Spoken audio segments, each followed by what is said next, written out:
L'état de droit, ce n'est pas intangible ni sacré. Cette phrase, prononcée par Bruno Retailleau lors de son passage au gouvernement, a eu un mérite, celui de nous révéler les lacunes terribles dont souffrent certains gros youtubeurs. J'ai déjà traité du cas de l'esprit critique le mois dernier, aujourd'hui on va voir que Clément Viktorovitch a réalisé une analyse encore plus lamentable. Moi c'est Paul Marcellus, et dans cette vidéo, je vais expliquer une bonne fois pour toutes pourquoi l'état de droit n'a rien à voir avec la démocratie et pourquoi il faut en faire la critique. C'est parti, la parole est à Clément qui va commencer par nous lire la suite de la déclaration de Bruno Retailleau.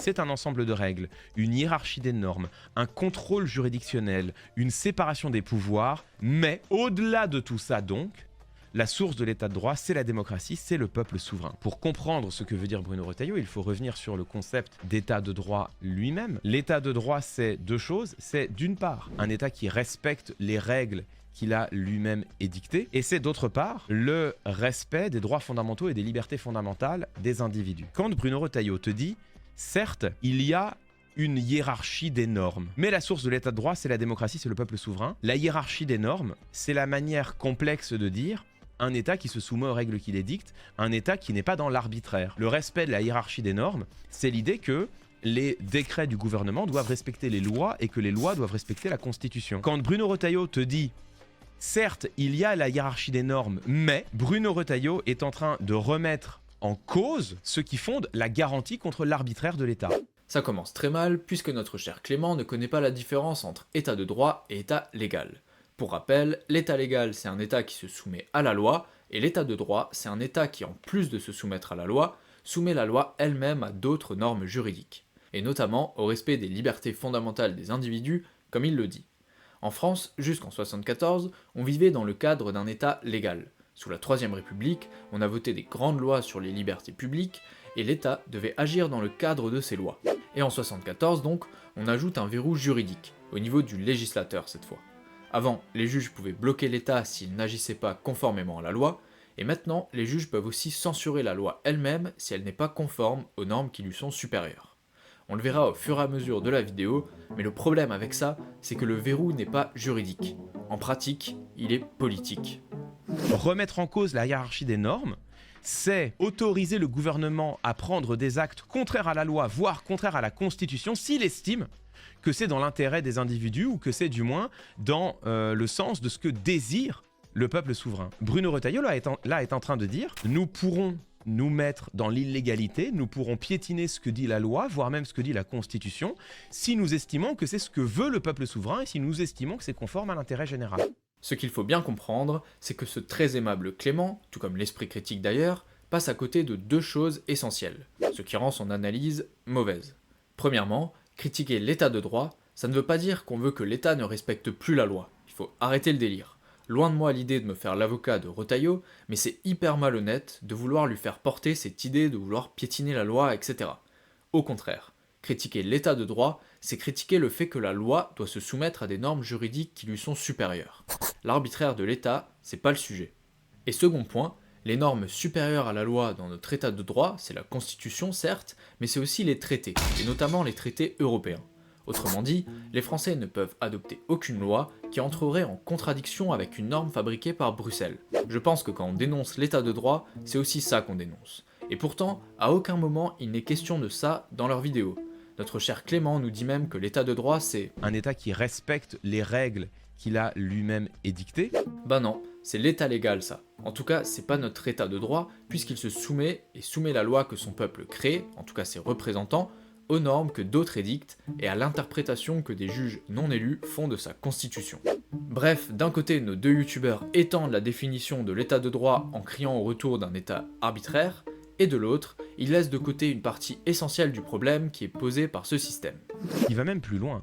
Parce que comme je vous le disais, l'état de droit, ça n'est pas seulement la hiérarchie des normes. L'état de droit, c'est aussi et même avant tout le respect des droits fondamentaux et des libertés fondamentales des individus. Bruno Retailleau dit quelque chose de très précis. L'État devrait pouvoir opprimer les droits fondamentaux d'une partie des individus si c'est ce que la majorité des Françaises et des Français désirent. Ça porte un nom, comme je vous le dis souvent, c'est le fascisme. Bruno Retailleau est un fasciste.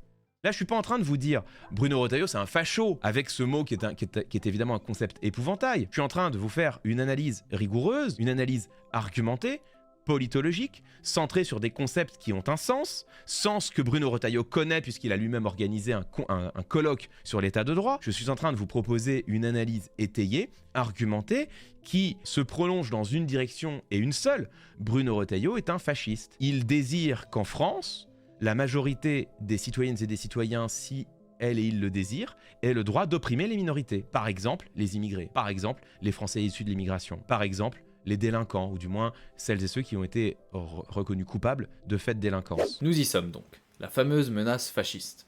Ok. Donc là, je pense qu'il fait référence au fait qu'une des caractéristiques du fascisme est la suppression des contre-pouvoirs. Parce que remettre en cause l'état de droit, c'est aller à la confrontation avec le Conseil constitutionnel. Sauf que 1. Ce contre-pouvoir est actuellement défaillant, il est hors de contrôle, je reviendrai là-dessus tout à l'heure pour ceux qui n'ont pas d'exemple en tête.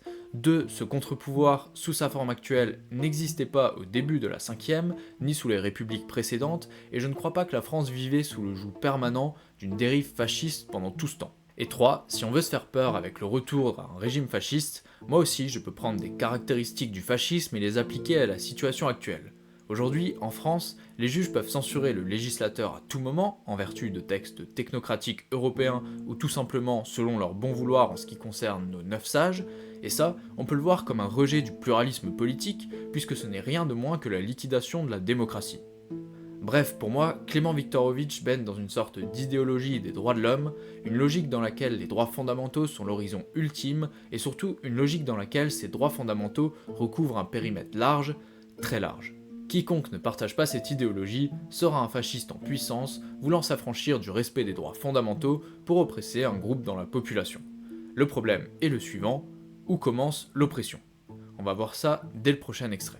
Pour Bruno Retailleau, à celle-là et cela, il ne devrait pas être possible d'opposer l'état de droit comme un bouclier contre leur oppression. Alors lui parlera de fermeté, mais en l'occurrence, le mot fermeté n'est rien d'autre qu'un euphémisme pour oppression. Voilà l'homme qui est aujourd'hui ministre de l'Intérieur. Aujourd'hui, l'état de droit, il est garanti en France par une institution, qui est le Conseil constitutionnel, bien sûr. Si une loi est votée qui contrevient à une liberté fondamentale garantie par la Constitution, cette loi sera censurée par le Conseil constitutionnel. Ce qui est déjà arrivé à de nombreuses reprises au gouvernement d'Emmanuel Macron, qui s'est fait censurer nombre de dispositions considérées comme liberticides par le Conseil constitutionnel, les interdictions administratives de manifester, l'article 24 de la loi sécurité globale qui visait à empêcher les journalistes de documenter la brutalité du maintien de l'ordre pendant les manifestations, etc., etc. Moi aussi, je vais prendre un exemple très précis d'une loi que les juges constitutionnels ont censurée, loi soutenue par Retailleau lors de son passage au gouvernement.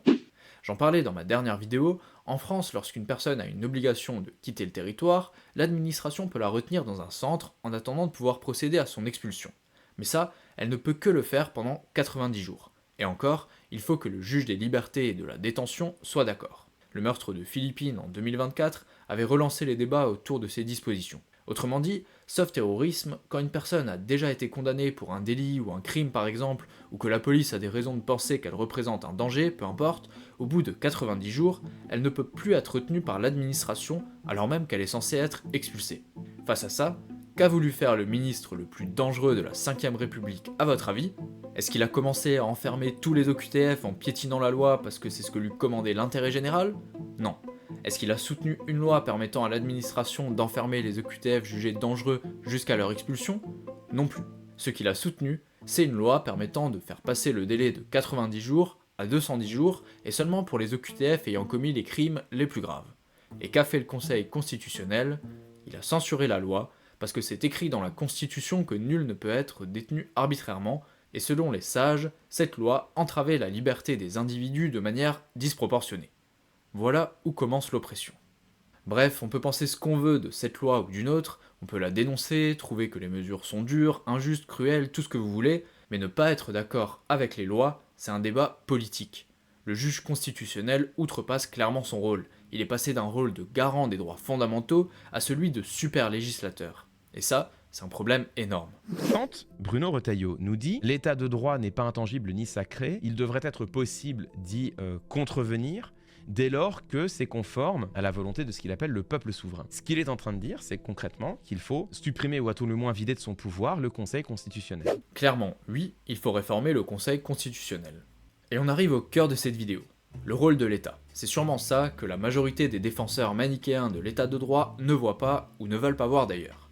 Le rôle de l'État ne s'arrête pas au fait de garantir aux individus la protection de leurs droits fondamentaux.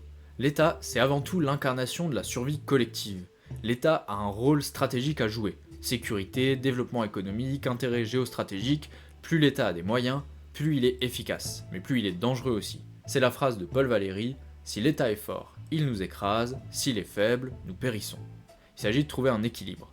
Vous l'aurez compris, pour ma part, je pense que les droits fondamentaux ont été dévoyés et que les juges prennent des décisions tirées par les cheveux en les invoquant. Ce débat, nos chers youtubeurs passent totalement à côté.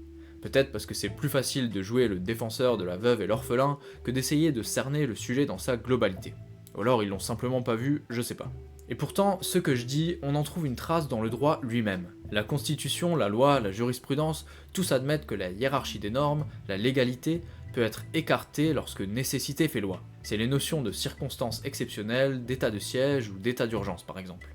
Le fait que Bruno Retailleau demande un référendum sur l'immigration va dans le même sens, ce qui nécessite de modifier la Constitution. Votre souhait personnel est-il qu'il y ait un jour un référendum sur l'immigration en France ? Oui, 1000 fois oui. Ce qu'il veut, c'est grosso modo que le peuple rassemblé puisse, par un vote raciste, opprimer les droits des immigrés. Le fait de s'appuyer sur la majorité pour opprimer les minorités, c'est l'une des définitions les plus essentielles, fondamentales, basiques du fascisme.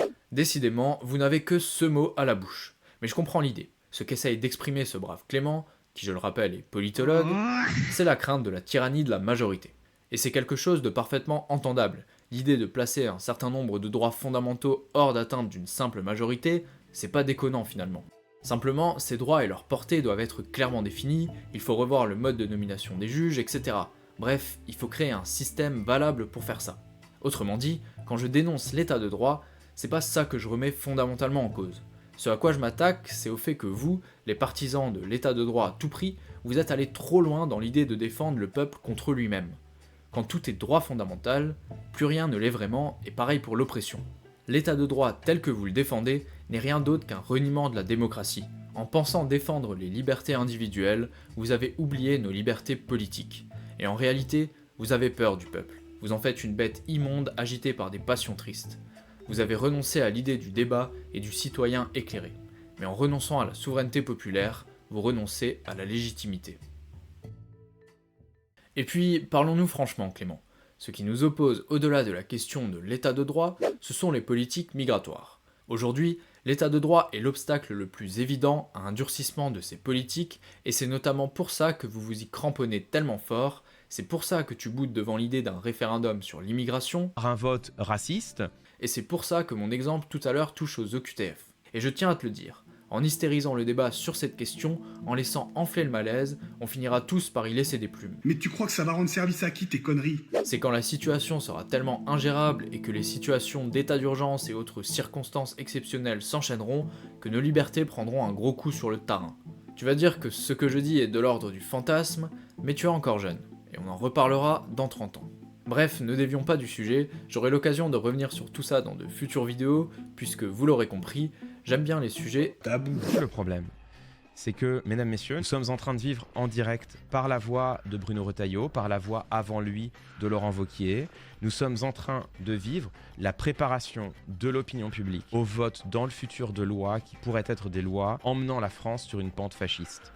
Le débat public n'est pas anodin. Certes, bien sûr, ça n'est a priori pas le gouvernement Barnier qui va faire sauter les verrous de l'état de droit. Encore que, restons vigilants. Mais l'idée est en train de s'installer dans le débat public. On est en plein élargissement de la fenêtre d'Overton. La fenêtre d'Overton qui dessine ce qui est dissible dans le débat public. La fenêtre d'Overton qui identifie ce que l'on peut dire sans être immédiatement frappé d'opprobre dans le débat public. Voilà, le super politologue, le maître en rhétorique Clément Viktorovitch qui craint le débat et promeut le politiquement correct.